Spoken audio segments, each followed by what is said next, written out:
सो करत न लाओ बबारा। चक्रवर्ती जी महाराज ने कहा कि हे मुनिराज, जैसी कृपा आज आपने हमारे ऊपर कर दी है, ऐसी कृपा तो आपने कभी नहीं किया। कहिए आपको क्या चाहिए?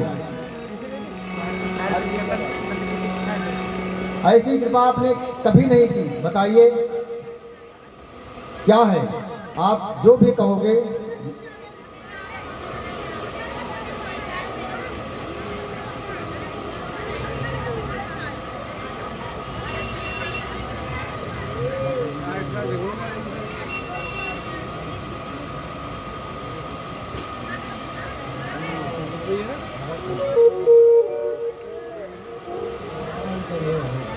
अरे उधर न करो, उधर न करो, उधर ज्यादा हो जी।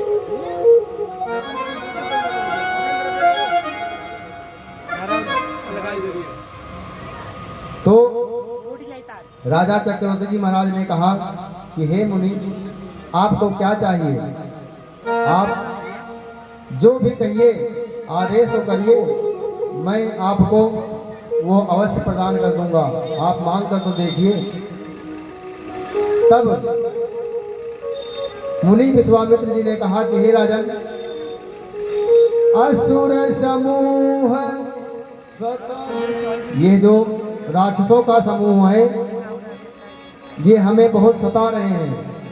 असुर समूह सतावहि मोही,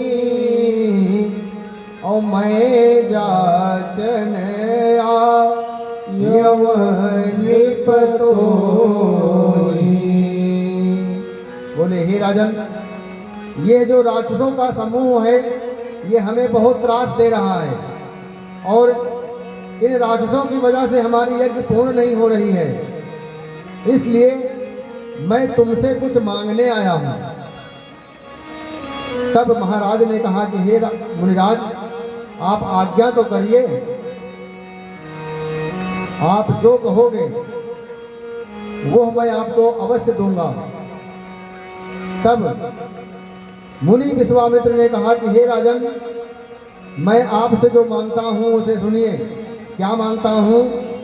अनुज समेत देहु रघुनाथ, और निश्चर बध हम हो वसनाथा। बोले हे राजन, हमें राम जी और ये जो उनके अनुज यानी लक्ष्मण जी हैं, इन दोनों को हमें दे दीजिए, और मैं इनको पा करके उन निशाचरों का नाश कर लूंगा। और हमें विश्वास है ये उन निशाचरों का संहार करेंगे, और हमारे यज्ञ की रक्षा इनके सिवा और कोई नहीं कर सकता। अब जैसे ही मुनि जी ने चक्रवर्ती जी महाराज से राम और लक्ष्मण को मांगा, महाराज के मुख कुमला गए हो, और महाराज की आंखों से आंसू झरझर गिरने लगा। बोले मुनिराज, क्या बताऊं मैं आपसे? आप मांगे तो, लेकिन विचार कर नहीं मांगा हमसे। क्यों नहीं मांगा? क्योंकि आप तो सब कुछ जानते हो और सब जानने वाले हो। मैं चौथेपन में, इतने बुढ़ापे पे हमें 4 पुत्र उत्पन्न हुए हैं, मिले हैं। महाराज कहते हैं कि चौथेपन पायव सुतचारी, विप्र वचन नहीं कहो पुरचारी। हे मुनिराज, आपने वचन को विचार करके नहीं कहा, थोड़ा और सोचिए, कुछ और मांग लीजिए। चक्रवर्ती जी महाराज कहते हैं, मांगहु धैर्यम धेनु धन कोसा, सरब सदेव आज सहरोसा। कहते हैं महाराज कि हे मुनिराज, आप मुझसे धाम यानी घर मांग लीजिए, महल मांग लीजिए। आप वन में रहते हो, मैं आपके लिए महल बनवा दूं, जहाँ रह रहे हो वहाँ पे आपका अच्छा सा आश्रम बनवा दूं। आप गाय ले जाइए, एक नहीं हजारों कामधेनु मैं आपको समर्पित कर दूंगा। धन ले लीजिए, सारा एक कोष ले लीजिए, घर ले लीजिए, जो कुछ भी है हमारा आप सब ले लीजिए। लेकिन ये मेरा प्राण भी आप ले लीजिए। यदि मुनिराज आप हमारे इस प्राण को भी मांग लोगे ना, तो मैं प्राण भी आपको देने के लिए, हंस हंस के देने के लिए तैयार हूँ। लेकिन राम देत नहीं बनई गोसाई। कहते हैं ये हमारे जो 4 पुत्र हैं, वैसे तो हमें चारों प्राणों के समान प्यारे हैं, लेकिन इनमें से भी जो ये राम जी हैं ना, यदि ये हमारे आंखों से आगे चले निकल गए तो हमारे जो प्राण है ना, ये प्राण शरीर में नहीं रह जाएगा। इसलिए आप कुछ दूसरा मांग लीजिए। तब वशिष्ठ जी ने, तब विश्वामित्र जी ने वशिष्ठ जी के पास की ओर देखा और क्या बोले, इसीलिए यज्ञ करवाया था, मतलब मन ही मन बोले कि इसीलिए यज्ञ करवाया था, बुलाया था इनको यहाँ पे। अगर ये जाएंगे नहीं तो आगे का कार्य कैसे होगा? कौन मारेगा रावण को? क्योंकि विश्वामित्र जी और वशिष्ठ जी कोई ऐसे वैसे मुनि थोड़ी थे, ये सब महान तपस्वी थे। इनको सब कुछ पता था कि ये क्या है और कौन है। अब वशिष्ठ जी ने दशरथ को बुलाया और वशिष्ठ जी दशरथ से बोले कि हे राजन, ये जिन्हें तुम अपना पुत्र मानते हो, ये पुत्र नहीं है। क्यों? क्योंकि ये जगत के आधार हैं, ये सृष्टि के रचयिता हैं, ये सृष्टि का पालन करने वाले हैं। और इनको आप इनके साथ हमें दे दीजिए। वशिष्ठ जी कहते हैं गुरु जी महाराज कि देहु भूप मन हरसित तजहु मोहय ज्ञान धर्म सुजस प्रभु तुम कहो इन्हें कहायति कल्याण। बोले हे राजन, इन दोनों पुत्रों को आप मुनि जी के साथ भेज दीजिए। क्यों? आपने वचन दिया है, यदि नहीं दोगे धर्म से विमुख हो जाओगे, वचन से विमुख हो जाओगे, तुम्हारा धर्म खत्म हो जाएगा। और यदि दे दिया आपने तो आपका धर्म ही बच जाएगा, और जिनको आप दोगे ना, इनका भी कल्याण हो जाएगा। क्योंकि ऐसे वैसे नहीं है, इन कहूँ अति कल्याण। लेकिन फिर भी महाराज कहते हैं, क्या कहते हैं कि गुरुदेव राघो तो मैं न दूंगा। तीनों को ले जाएं, लेकिन जो राघव है, राम जी है ना, मैं इनको नहीं दे पाऊंगा। महाराज कहते हैं राघो तो मैं न दूंगा, राघो तो मैं न दूंगा।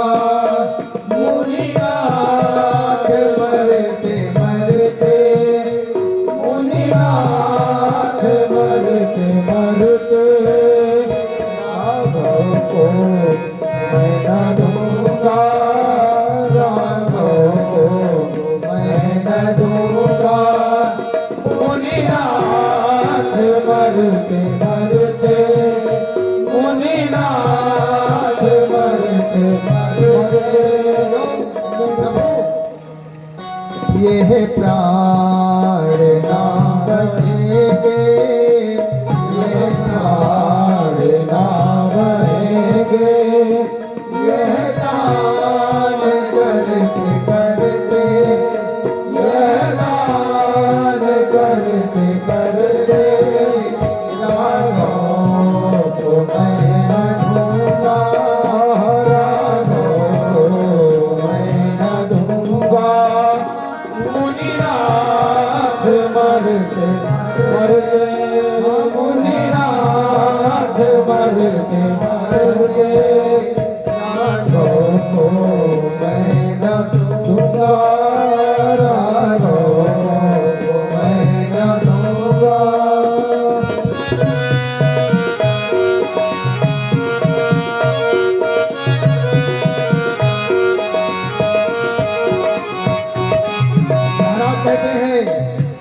बिना कदाचित मछली शरीर धारे, जल के बिना कदाचित मछली शरीर धारे।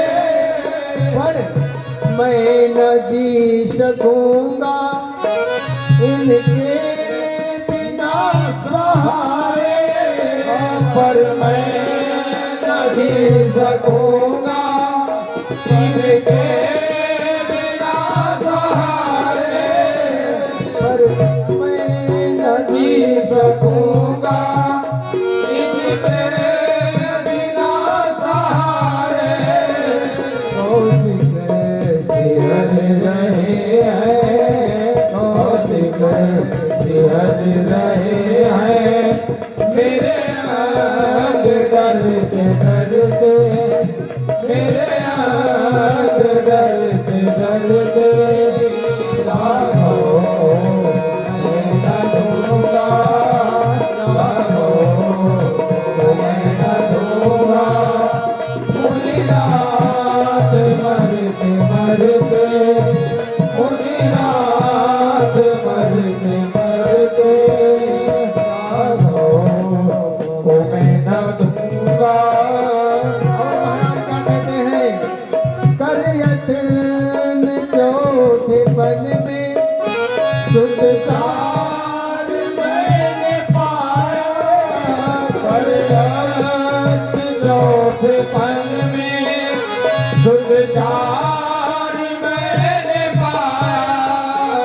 तुम्हारे पुरजनों को रघुनंदन ने दिलाया, तुम्हारे पुरजनों को रघुचंद ने दिलाया। लोचन चकोर तन में, लोचन चकोर तन में छवि पान करते करते, छवि पान करते करते, राघो को मैं न दूंगा, राघो को मैं न दूंगा। मुनिनाथ मरते मरते, मुनिनाथ मरते मरते, राघो को मैं न दूंगा। चलते त्रिलोक प्रभु को होगा उजाड़ कौशल, चलते वीरों की प्रभु को होगा उजाड़ कौशल। मंगल भवन के जाते संभव कहाँ है मंगल, मंगल भवन के जाते संभव कहाँ से मंगल। सीते कृपालु तर को, सीते कृपालु तर को, मृदुपान धरते धरते, मृदुपान धरते धरते, राघो को मैं न दूंगा, राघो को मैं न दूंगा। मुनिनाथ मरते मरते, मुनिनाथ मरते मरते, राघो को मैं न दूंगा, राघो को मैं न दूंगा। बहुत समझाया गुरुदेव जी ने। फिर चक्रवर्ती जी महाराज ने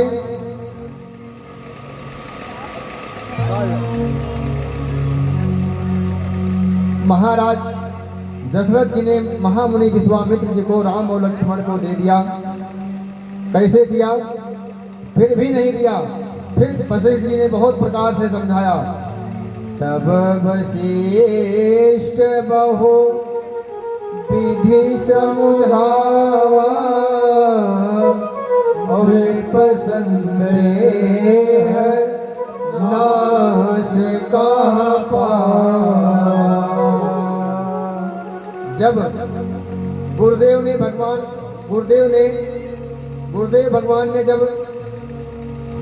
चक्रवर्ती जी महाराज को समझाया और अच्छे से समझाया, तब उनके जो मन का संदेह था वो नाश हुआ। और जब नाश हुआ तब महाराज चक्रवर्ती जी ने अति आदर दो तनय बुलाए। अति आदर के साथ बुलाया दोनों को। और क्या? हृदय लाए बहु भांति सिखाए। बहुत प्रकार से शिक्षा दी। और मुनि विश्वामित्र जी से बोले राजा चक्रवर्ती जी महाराज कि प्रभु, ये जो मैं आपको 2 लड़के दे रहा हूँ, समझ लो, राम और लक्ष्मण को नहीं दे रहा हूँ, ये दशरथ राम लक्ष्मण को नहीं दे रहा है, ये है लक्ष्मण और राम आपको मैं नहीं दे रहा हूँ।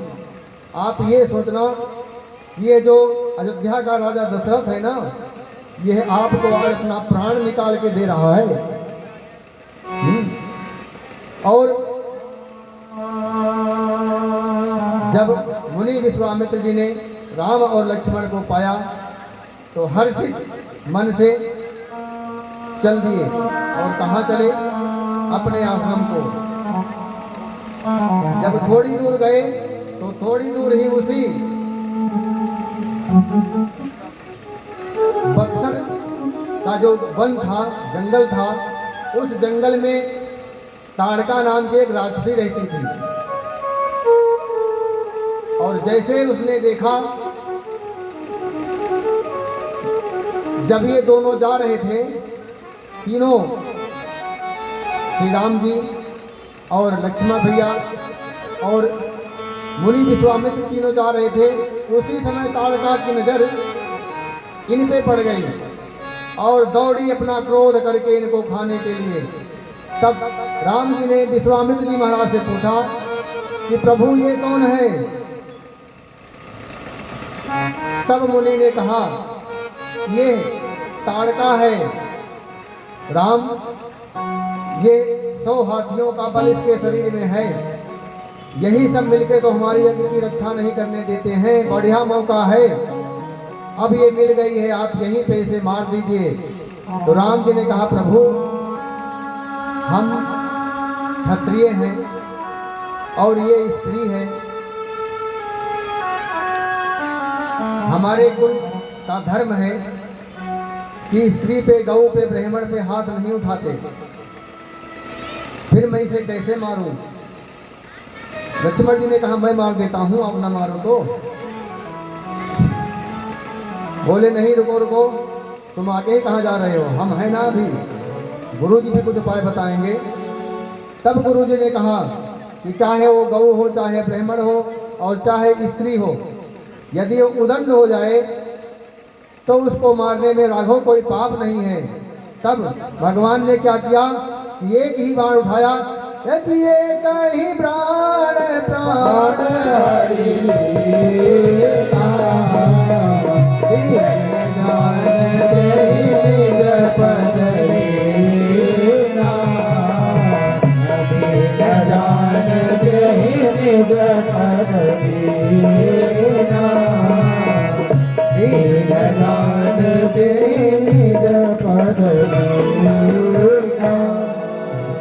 भगवान ने मारा और जय श्री राम हो गई। लेकिन उसको गरीब जान करके, दीन जान करके भगवान ने अपने धाम को भेज दिया। अब वहां से तब जब ताड़का को एक ही बाण में भगवान ने मारा, तब वशिष्ठ जी को, हाँ जी, महामुनि विश्वामित्र जी महाराज को ये है पता चला कि हाँ ये कोई साधारण बालक नहीं है, साधारण मनुष्य नहीं है, यही पर ब्रह्म है, ब्रह्म के रूप में जो है वो यही है। अब विश्वामित्र जी महाराज तब ऋष निज नाथ ही जिय चीनी और विद्या निधि कहूँ विद्या दीनी। तब जो भी आयुध जो भी विद्याएं मुनि विश्वामित्र जी के पास में थी, सारी विद्याएं सारे जो आयुध अपने विश्वामित्र जी ने राम जी को समर्पित कर दिया। अब वहां से मुनि विश्वामित्र जी राम और लक्ष्मण को अपने आश्रम में लेकर के आए। रात्रि विश्राम हुआ, सुबह हुई, यज्ञ होने लगा। राम जी ने कहा, जाइए प्रभु, आप निर्भय होकर के यज्ञ करिए, हम यज्ञ की रक्षा कर रहे हैं। आज देखता हूँ कौन सा राक्षस आता है यहाँ पे। अब क्या हुआ, मुनि ने मुनियों को बुलाया और यज्ञ की रचना बनाई और यज्ञ करना आरंभ कर दिया। बाबा कहते हैं, यज्ञ करन लागे मुनिधारी, आप रहे मत की रखवारी। यज्ञ करन लागे मुनिधारी, आप रहे मत की रखवारी।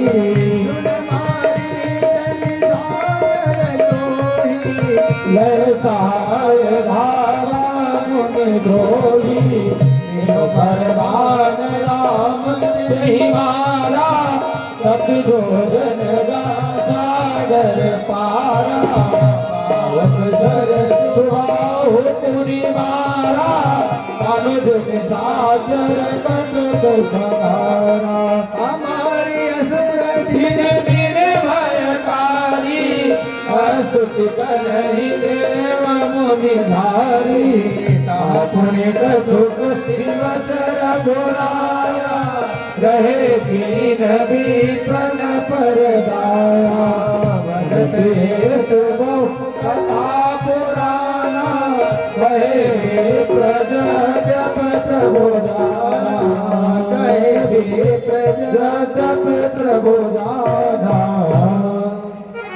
जब मुनि विश्वामित्र जी अपना यज्ञ प्रारंभ किए, उसी समय जो राक्षस थे, कौन, मारीच और सुबाहु, यह जो है दौड़े यज्ञ को विध्वंस करने के लिए। राम जी ने बिना फर का एक बाण मारा, किसको, मारीच को। वो 7 योजन समुद्र के उस पार जाके गिरा और जो सुबाहु था उसको तो वहीं मार दिया। अब भगवान ने यज्ञ की रक्षा करी, कुछ दिन वहां पे थे। उसके बाद में मुनियों पे और ब्राह्मणों पे दया करके उनकी रक्षा किया। और उसके बाद में फिर क्या हुआ, तब तक इधर जनक जी में, जनकपुरी में, मिथिला में माँ सीता का स्वयंवर होने लगा। अब आइए हम लोग मिथिलापुरी में पहुंच रहे हैं, तो प्रेम से बोलिए, बोलिए मिथिला धाम की जय। बोलिए जनकलाल जी महाराज की जय।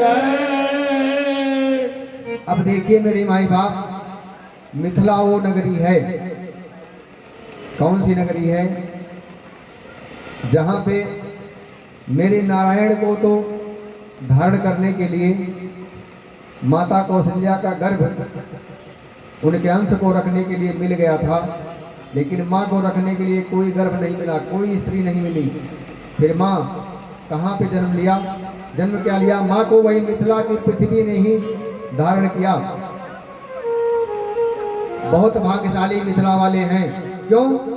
क्योंकि वहाँ पे सब जानते हो क्या है, पूरा नर नारी सुभग सुचि संता।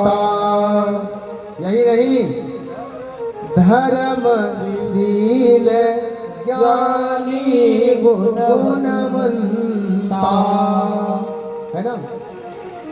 वहाँ के जो राजा जनक जी ही नहीं, उस धरती पे रहने वाले जितनी भी पुरुष हैं, नर हैं, नारी हैं, सब सुंदर हैं। भगवान के कथा में, भगवान के चरण में प्रेम करने वाले हैं और संत हैं। संत कहा जाए, संत नहीं, संता हैं, संता हैं, एक ही नहीं सब। तो जब धनुष यज्ञ रखा गया तो राम जी ने वहाँ यहाँ महामुनि विश्वामित्र जी को भी संदेशा आया, जनक जी का दूत आया और बताया कि यज्ञ हो रहा है, आपको बुलाया है महाराज जी ने। अब महाराज जी ने यज्ञ का जब नाम सुना, पत्रिका मिली उनको, तब यहाँ से राम जी से बोले, क्या बोले, आप हमारे साथ में चलिए। कहाँ चलिए? मांग कर तो हम अपने लिए लाए थे आपको, लेकिन आप हमारे साथ में जनकपुरी को चलिए। क्यों? क्योंकि यहाँ हमारे यज्ञ थी, आपके आने से यहाँ हमारी यज्ञ पूरी हो गई।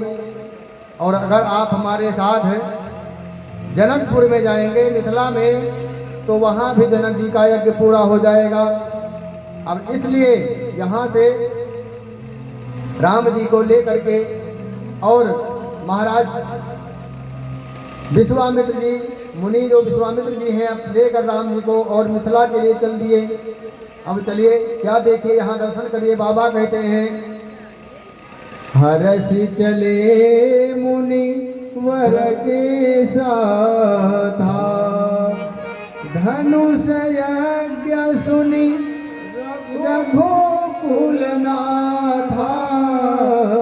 हरसि चले मुनि वर के साथा।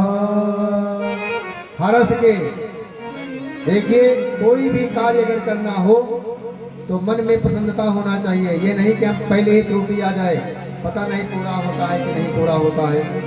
अगर ये आ गया तो वो काम पूरा होने वाला नहीं है। यहाँ हमारे जो राघव जी है ना, ये हर्षित होकर के मुनि विश्वामित्र के साथ में चले और रास्ते में जा रहे थे।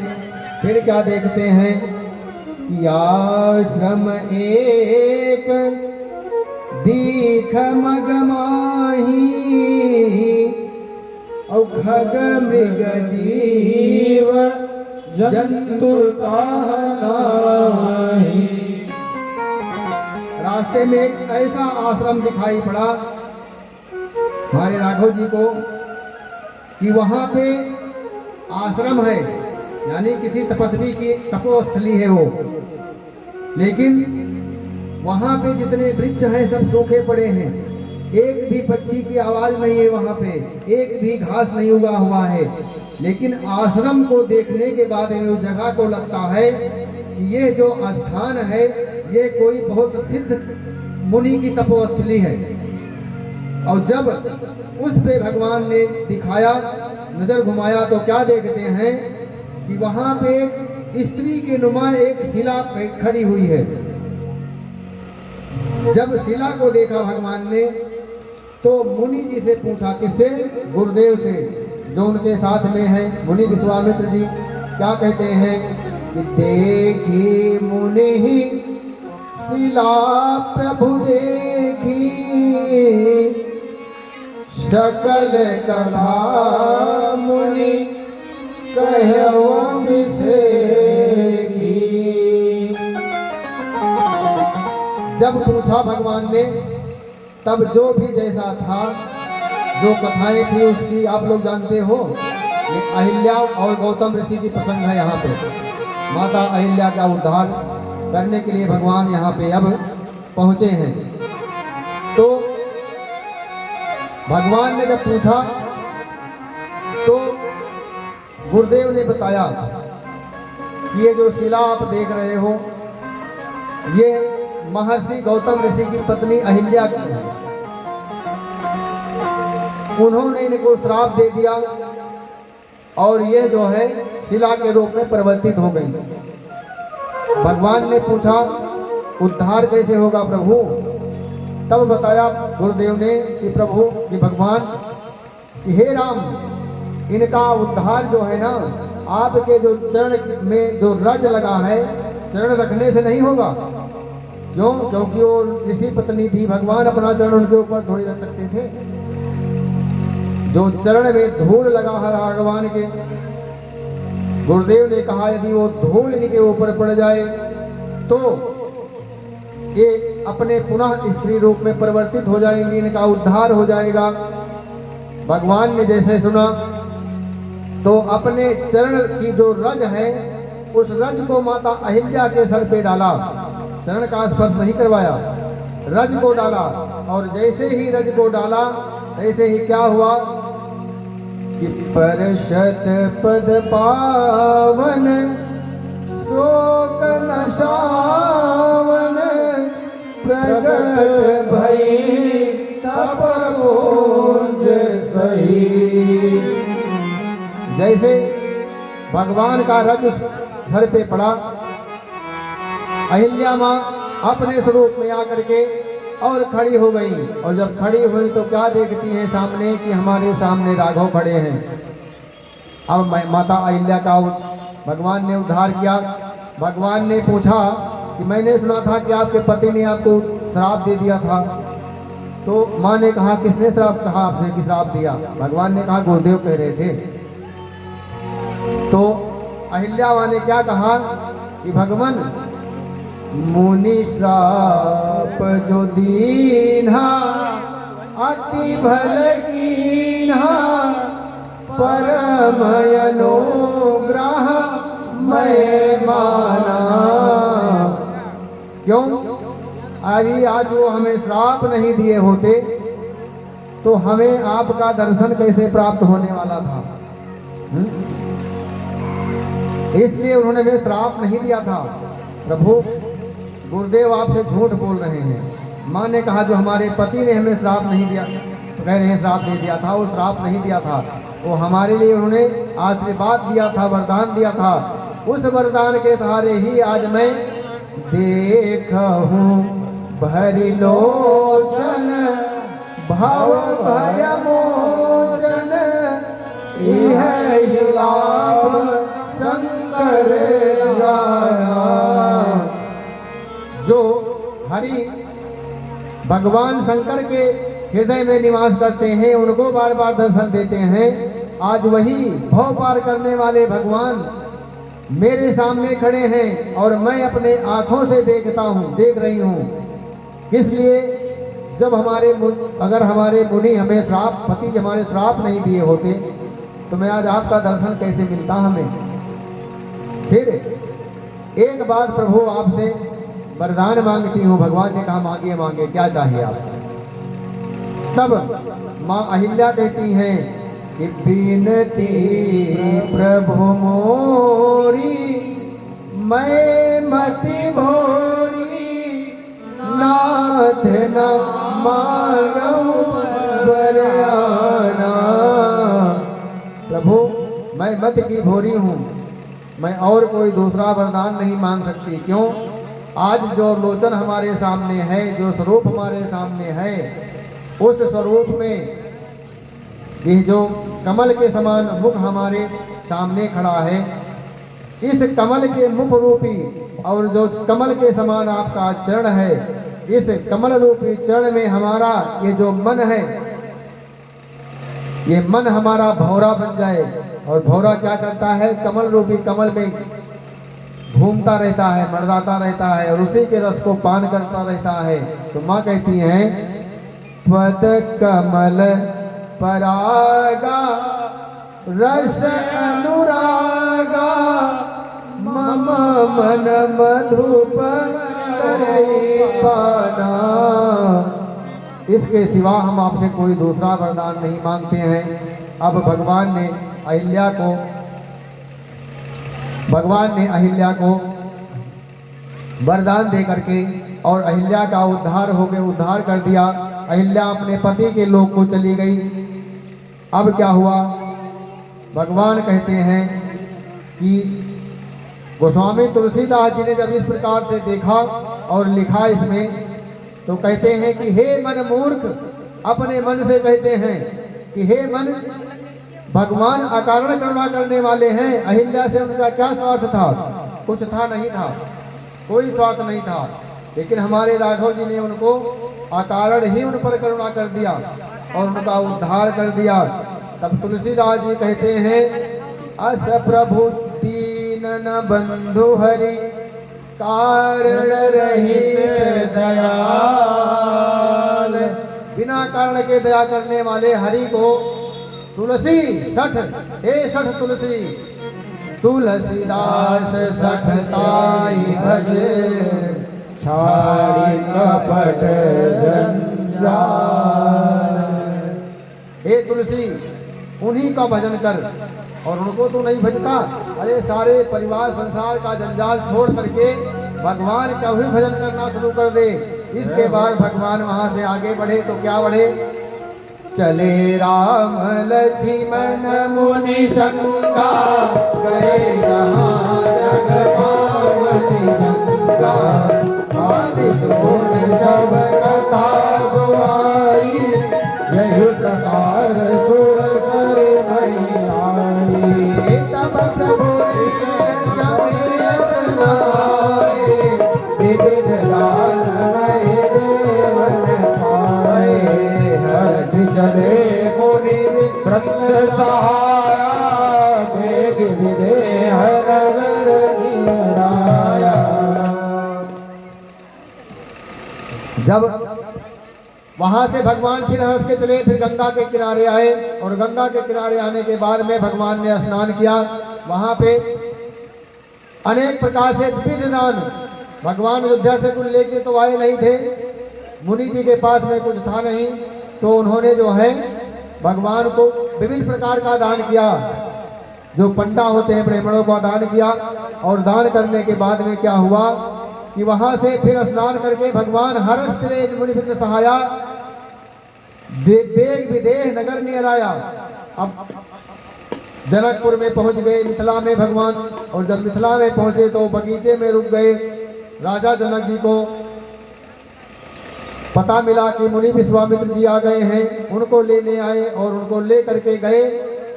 सबसे जो सुंदर स्थान था जनकपुर में, वहां पे भगवान का वास कराया गया, और जब वहां पे वास कराया तो उसके बाद में कहते हैं यहीं से हमारी कथा जो है आज की संपन्न होती है। और कल हम और आप जो है धनुष यज्ञ की कथा सुनेंगे और गाएंगे। अब आइए, कथा विसर्जन होत है श्री शंभुनाथ हनुमान, राम लखन सिया जानकी सदा करो कल्याण। बर राम जय जय राम, हे प्रभु राम जय जय राम। चलिए आरती।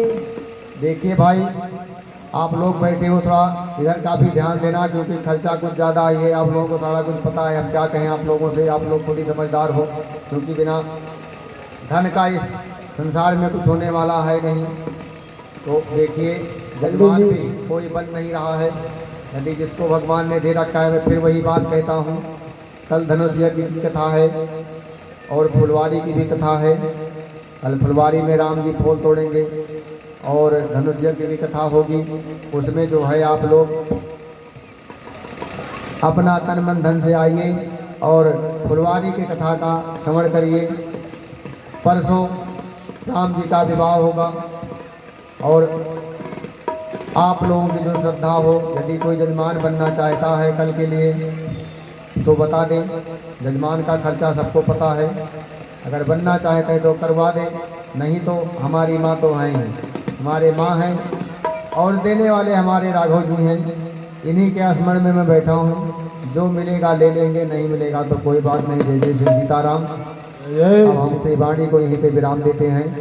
यदि आप लोगों की इच्छा है गुरुदेव महाराज को सुनाएं तो गुरुदेव महाराज के पुकार बिंदों से सुन लीजिए, नहीं तो हम आरती करें। बोलिए श्याम रामचंद्र की जय।